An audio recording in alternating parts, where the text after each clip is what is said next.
If this year's gathering had a one-word description, it would be change. If it had a three-word description, it would be change on hold. In the symposium's opening event, leaders from the Air and Space Forces laid out their plans for preparing their troops for constantly evolving threats from several corners of the world. Unfortunately, in their view, there's one major obstacle preventing the change from happening: Congress. Ladies and gentlemen, we are out of time. We are out of time. We are out of time.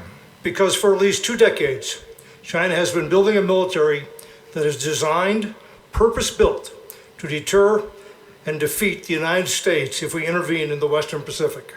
From the very start of this year's AFA Warfare Symposium, Air Force Secretary Frank Kendall made it clear the U.S. cannot afford to put off military modernization any longer. The United States does not seek a conflict. We have every hope that one can be avoided. We are, however, involved in a competition, an enduring competition that could turn into a conflict at any time. We can no longer regard conflict as a distant possibility or a future problem that we might have to confront. The risk of conflict is here now, and that risk will increase with time.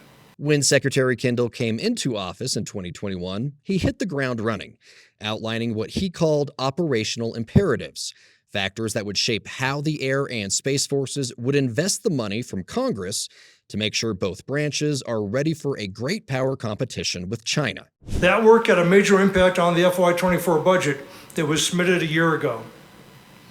We're still, by the way, waiting for the Congress to appropriate the FY24 funds that we need now to modernize the Air and Space Forces and to defend the nation.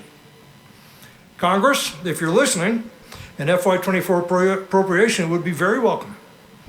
And once again, please do not subject us to a disastrous year-long CR and sequestration.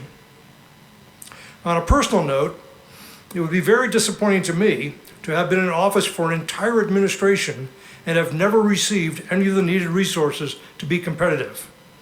Resources that we identified in the first 6 months I was in office.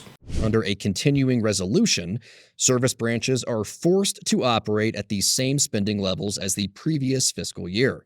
It also means virtually no new spending, so no new projects can start, no new trainings can begin, no much-needed modernization efforts. With any sort of continuing resolution, it's that uncertainty of funding as it goes forward. In some cases with new starts, we fundamentally can't even start the work we need to do. And so without that monetary aspect in place, we're sitting on our hands and we're not moving forward. Even with continuing resolution, the second aspect though is are we going to overspend what we expect to get? So people tend to become more conservative, thereby pulling their punches a little bit in the execution of those resources. And both of those get solved with Congress's guidance in the form of a budget.